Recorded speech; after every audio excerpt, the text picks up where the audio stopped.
Hello there, friends and RC family. My name is Alec from High Noon Hobbies, and this time on the channel, we are taking a look at two awesome runs from two incredibly capable drivers at the first comp of the season.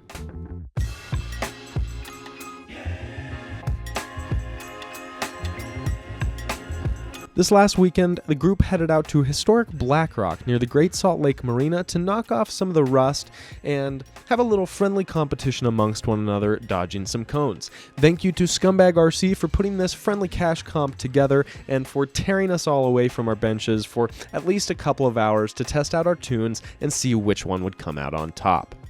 Before we get started in the video, I do want to remind you to subscribe to the High Noon Hobby YouTube channel if you want to see more content like this every single week. Give this video a like once you get to the end if you did in fact enjoy it, and check out the highnoonhobby.com/shop to check out all of the 2023 merch. Alright guys, that's all I want to say before we get into it, so let's just jump straight into these runs. Alright, starting off here in typical High Noon Hobby fashion, late to the run as always. I've added just a few seconds on at the beginning of Taylor's run here to compensate for my tardiness. But here's Taylor running his, what I believe to be, I could be wrong, but I'm fairly certain this is an IERC Merge V2 carbon fiber chassis. I think that Taylor's running a 2-in-1 Spectrum system on here, and I believe he's running a Savox servo, although I'm not 100% certain on that, so don't take my word for the servo, but I am fairly certain that it is a Spectrum 2-in-1 system, which I asked him about, and he said that he's had nothing but good experiences with it in his time running that system. You can see here that he's got brass. You can see through the rims that he's got brass, both in the front and the rear. I believe he's got just a bit more weight in the front wheels than he does in the rear, trying to keep that weight balance above 50% in the front, closer to maybe 55-60% in the front. That's about what you're looking to accomplish, and obviously 50-50 side to side. But Taylor's truck just eaten up all of these lines. That gate 2 there was by no means a gimme. It was a very, very nasty wedge crack that loved to bind up steering servos, and in some future videos here we will definitely be seeing the repercussions of that bind. But luckily Taylor makes it through here without much issue whatsoever. Gate 2 and Gate 3, he's making it through and making it look easy. Now he's got to head into Gate 4. This is the first gate here that has just a little bit of snow in front of it, causing a little bit of a lack of traction. Luckily out here at Black Rock, traction isn't too much of an issue. In fact, sometimes traction becomes an issue in terms of having too much of it, and it likes to grab some chassis parts as well as your tires, which we're going to see right here. Coming into Gate 5, this is Taylor's run is actually only the third run of the entire event on this course, so we're still breaking open trails. We're still trying to figure out what's going to work. You can see that he crests over that breakover angle, and it catches his skid and starts pushing his rear tires towards the gate, which is definitely not something you want, especially when this gate is as narrow as it is and kind of as awkwardly spaced out as it is. You can't be having those rear tires sneak so close to the numbered gate there. You need to really keep them as far to the driver's side as you possibly can. So, to accomplish this, Taylor actually bails out, and then he comes back around and he takes the line that he used when he bailed to come back up that same direction, which aligned his rear axle perfectly to make it through that gate without any trouble whatsoever. The setter of this gate actually called Taylor out while he was making this move, mentioning that he ran his own gate incorrectly and he didn't see that line to the gate the first time around. So that's kind of the fun part about these competitions, is you've got so many people running the same lines. Everyone's going to have a different approach to it, and you're going to see some really, really awesome approaches. Taylor did a great job of cracking open that new approach to Gate 5. Now, Gate 6 really isn't too bad. It's not easy, but it's not super difficult by any means. You just have to square up to the V-notch, but really the tough part about 6 is the way that it sets you up for gate 7. As you can see here, Taylor is fighting to make a turn into another V-notch here to get himself squared up for gate 7. Now this is a toughie. Not only is this V-notch full of snow, which makes any sort of maneuvering in here kind of a pain in the ass, but on top of that, he's got to make essentially a full 90-degree turn as tight as he possibly can and get himself as squared as possible on this V-notch so that it doesn't force him up one direction or the other like it starts doing here. Now luckily his truck kind of squares itself up and ends up cresting up and over the breakover angle, and then again he gets I don't know if it's luck or if it's the tune or if it's amazing driving, but that rear axle actually complies and sets in line with the gate and makes getting through that gate relatively easy for Taylor. Unfortunately, once he gets through, he still has to take a reverse because he ends up pinning that front bumper up against just a nasty hang-up rock that's kind of hidden in the sand. There were quite a few rocks that were completely hidden in the sand, and as drivers started making runs through the course, they actually started to kind of unearth some of these hang-up rocks and cause issues for drivers after they get through. Now this gate here, this is just a gnarly side hill. Taylor making it look easy and getting through until the very end, and then his rig tips over. Now in an attempt to recover from the flip, he actually ends up forcing his way into the gate and hits gate 8, causing himself to take a 10-point penalty. Super unfortunate because so far that 1-point run was looking really good for him. The few drivers that had gone before here had definitely racked up more points than that. But he's going to not let it get to his head, and he's going to make a clean pass through gate number 9 there, as you can see, and now he's lining up for the bonus, trying to see if he can make up for that mistake on gate 8. Now this bonus is nasty.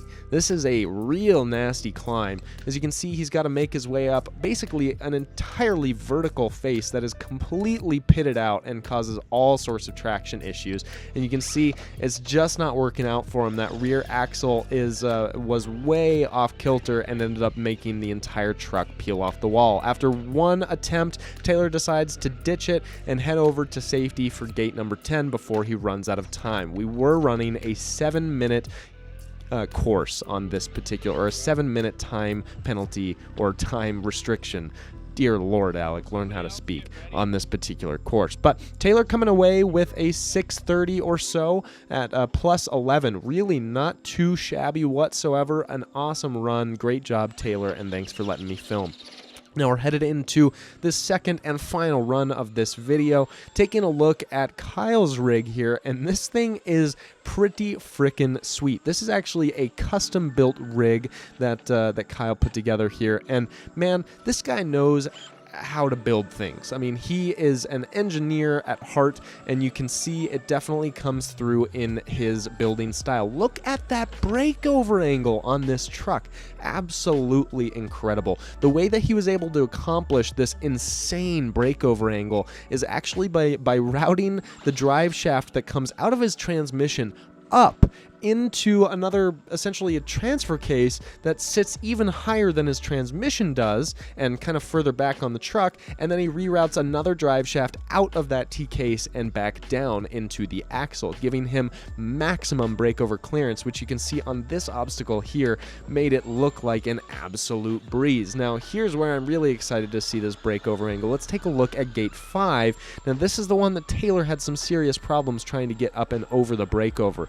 Now in all honesty, I will say this run came before Taylor's run did, and I'll bet you that if Kyle had seen Taylor's run first, he probably would have taken the line that Taylor took just to be safe, right? Because as you're climbing up and over that face and getting up and over that breakover angle there, you are getting your truck relatively close to that numbered gate there for number 5, and that could potentially cause problems. Luckily, with the incredible breakover angle that this truck is able to handle, it's absolutely no problem whatsoever, and Kyle was able to take that OG, or kind of the initial line, before Taylor broke open that new line off to the other side of the obstacle. Now, coming up and over, making this V-notch look like a piece of cake, but what are we going to do here? What is the approach that Kyle's going to take to try to get himself lined up for gate number 7? Now, you can see he definitely ends up in more of a predicament than Taylor does. Taylor takes that turn super early. Obviously, you can see Taylor in the background here.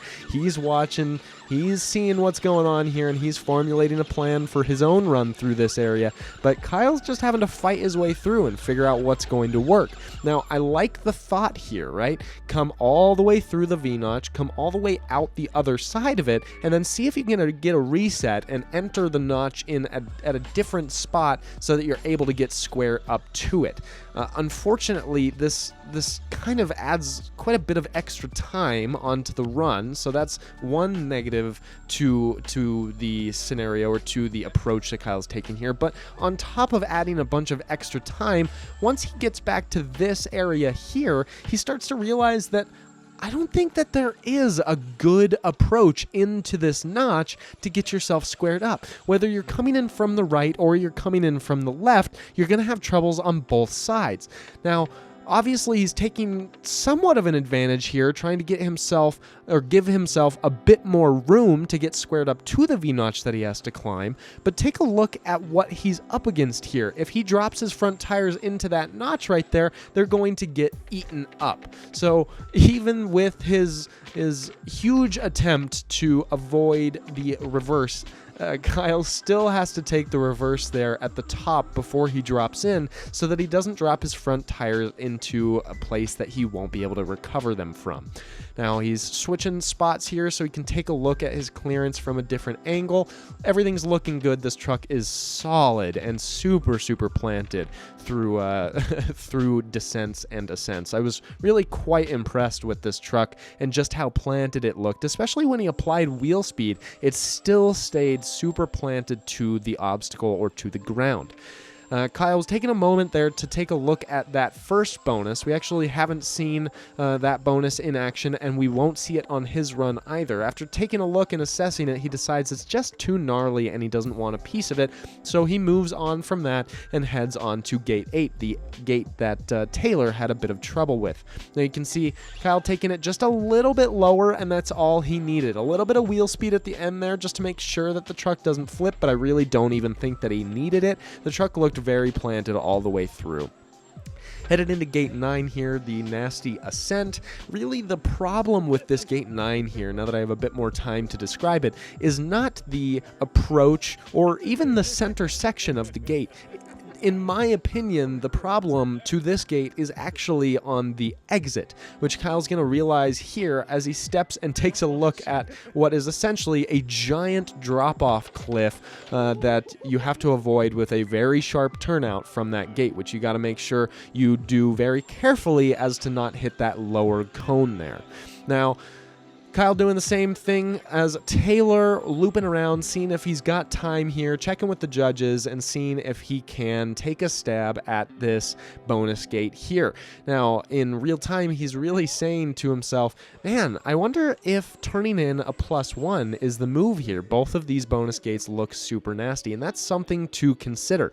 Especially with a +1, you haven't accumulated a ton of points, so is it really worth trying to get the bonus, get your score into the negatives, but potentially cause some serious issues, which, well, we may see here in just a moment. So Kyle taking a look, taking an approach, really trying to line himself up. Same situation as Taylor, getting bucked off to the side, and then actually, unfortunately, DNFing before gate 10. Due to a pinion gear coming loose. Very bad luck, but nonetheless a fantastic run from our friend Kyle here. So kudos to you and better luck next time. All right, folks, that is all I have for you this time. I hope that you enjoyed it. If you did, go ahead and give this video a like. And one more time, I'm going to remind you to subscribe to the High Noon Hobby YouTube channel if you want to see more content like this every single week, multiple times a week. But until the next time, I hope you enjoy some scale trailing, maybe some hard lines, and we will see you out on the rocks. Cheers.